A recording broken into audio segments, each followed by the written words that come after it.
Hi friends, welcome to Melis YouTube channel.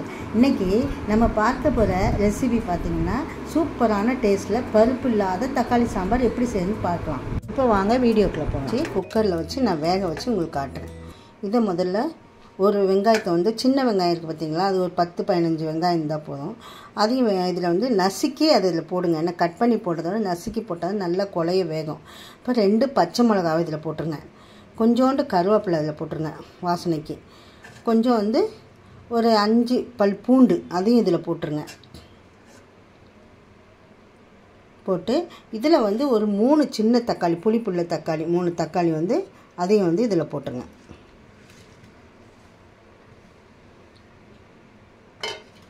போட்டுட்டு சாம்பார் பொடி பார்த்தீங்களா, அதை வந்து ஒரு 1.5 டீஸ்பூன் இதில் போட்டுருங்க.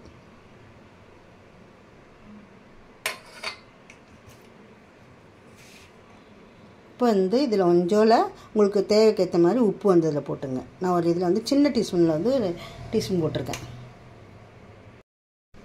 உங்கள் காரத்துக்கு ஏற்ற மாதிரி மிளகாத்தூள் போட்டுங்க. நான் ஒரு 1/2 டீஸ்பூன் மிளகாத்தூள் போட்டிருக்கேன், தனி மிளகாத்தூள்.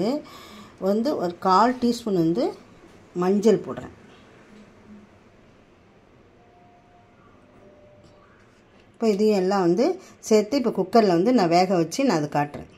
நான் இப்போ வேக வச்சதை மிக்சியில் போட்டு அரைச்சி ஃபைன் பேஸ்ட்டாக எடுத்தேன். அதுக்கு முன்னாடி வந்து ஒரு டீஸ்பூன் வந்து கடலை மாவை தண்ணியில் கரைச்சி வச்சுட்டேன்.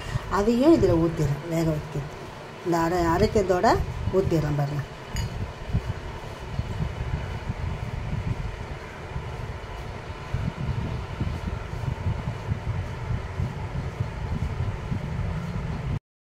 இப்போ இதை அரைச்சிட்டு வந்துட்டேன். இனிமேல் வந்து நான் எப்படி தாளிப்பு இதில் கொடுத்து எப்படி தக்காளி சாம்பார் எப்படி வைக்கிறதுன்னு உங்களுக்கு செஞ்சு காட்டுறேன்.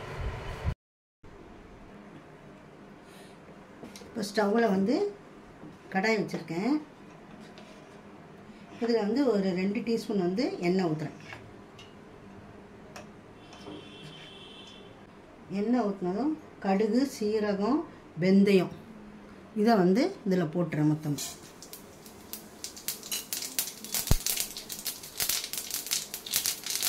பொரிஞ்சதும் வெங்காயமும் கருவேப்பிலை.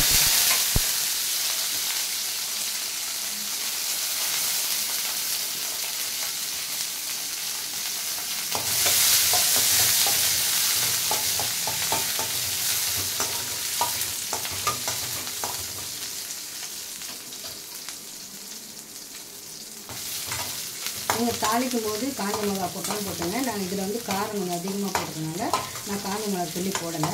நீங்கள் வேணும்னா நீங்கள் போட்டுக்கோங்க தாளிக்கும் போது.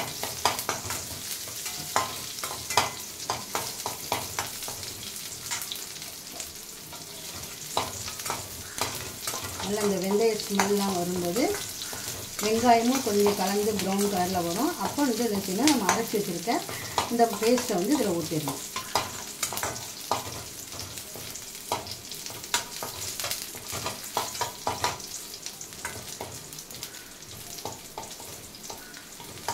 நல்ல கலர் மாறி வருதுக்கும். இப்போ என்ன செய்யணும், இந்த பேஸ்ட் வந்து இதில் போடணும்.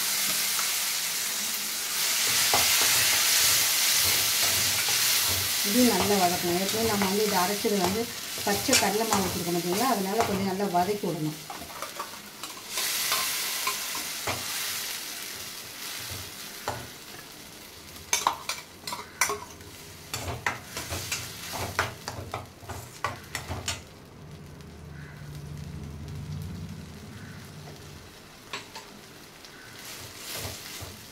இந்த பச்சை வாசனை போட மட்டும் நல்லா கிண்டி விடணும்.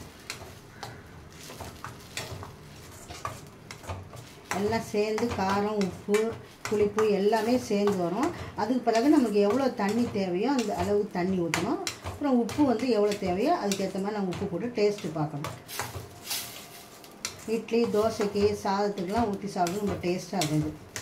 பருப்பு எதுவுமே தேவையில்லை. பருப்பு வீட்டில் இல்லைன்னா சாம்பார் வைக்கணும் யோசிக்க தேவையில்லை. டக்குன்னு ஒரு வெங்காயத்தையும் தக்காளி, பூண்டு, பச்சை மிளகாய் எடுத்து வேக வச்சுட்டு மிக்சியில் அரைச்சி இதை மாதிரி நம்ம வந்து கடாயில் போட்டு தாளிச்சோன்னா சாம்பார் ரெடி ஆகிடும். சாம்பார் வாசனை அடிக்கும். இது கடைசியில் கொஞ்சம் பெருங்காயம், இறக்கிறதுக்கு முன்னாடி பெருங்காயம் போட்டால் கொஞ்சம் பெருங்காயம் வாசனை அடிக்கும்.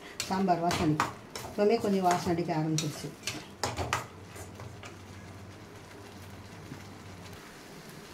இப்போ இந்த கொதிக்கிற ஸ்டேஜில் நல்லா வதக்கி கொண்டு வரும்போது கொஞ்சம் பெருங்காயம் ஒரு 1/4 டீஸ்பூன் வாசனைக்கு. ரொம்பலாம் வேண்டாம், ஒரு பிஞ்சு கூட போதும். ரொம்ப கால் டீஸ்பூன் வேண்டாம், கொஞ்சம் கசப்பு தன்மை கொடுக்கும். கொஞ்சம் பிஞ்சு, ஒரு பிஞ்சு போட்டு நம்ம வதக்கிட்டோம்னா கொஞ்சம் தீயை சிம்மில் வச்சு வதக்குனீங்கன்னா கொஞ்சம் முதல்ல கொஞ்சம் வேக வைக்கணும், அதுக்கு பிறகு கொஞ்சம் சிம்மில் வச்சுருங்க. இப்போ கொஞ்சம் நல்லா சுருண்டு வரும். இந்த ஸ்டேஜில் என்ன செய்யணும்னா நம்ம இந்த மிக்ஸி பார்த்திங்கன்னா அந்த கலந்த தண்ணி வந்து இதில் ஊற்றிடணும். உங்களுக்கு எவ்வளோ தண்ணி தேவையோ அவ்வளோ தண்ணி வந்து ஊற்றி நீங்கள் தக்காளி சாம்பார், பருப்பு இல்லாத தக்காளி சாம்பார், கொஞ்சம் திக்னஸாக வேணாலும் திக்னஸாக வச்சுக்கலாம், கொஞ்சம் தண்ணியாக வேணாலும் தண்ணியாக வச்சுக்கலாம். இட்லி தோசைக்கு கொஞ்சம் தண்ணியாக ஊற்றினாலும் தண்ணியாக நீங்கள் ஊற்றிக்கலாம்.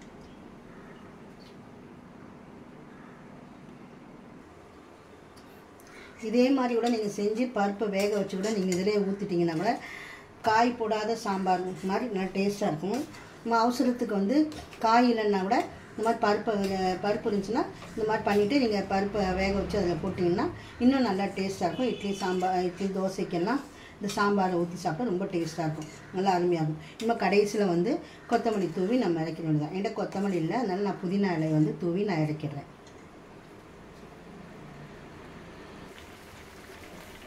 குழம்பு நல்லா கொதிச்சிருச்சு. இந்த ஸ்டேஜில் வந்து கொத்தமல்லி இருந்தால் நீங்கள் கொத்தமல்லி தூவி இறக்குங்க, இல்லாட்டி நான் என்கிட்ட புதினா இருக்குங்க, நான் புதினா தூவி இறக்கிடுறேன். நல்லா வாசமாக இருக்கும் பாருங்கள். குழம்பும் நல்லா டேஸ்ட்டாக இருக்குது. இட்லி தோசைக்கு நல்லா ஊற்றி சூடாக சாப்பிட்டா ரொம்ப டேஸ்ட்டாக அருமையாக இருக்கும்.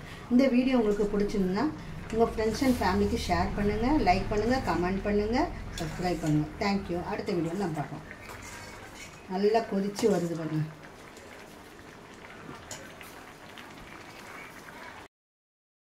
அருமையான பருப்பு இல்லாத தக்காளி சாம்பார் ரெடி ஆயிடுச்சு பாருங்கள். நல்லா கொதித்து வருது பாருங்கள். இந்த ஸ்டேஜில் இப்போ நம்ம இறக்கிடணும். நல்லா வாசமும் நல்லா இருக்குது. இன்னும் வந்து இட்லி தோசைக்கு ஊற்றி சாப்பிடுங்க, ரொம்ப டேஸ்ட்டாக அருமையாக இருக்கும்.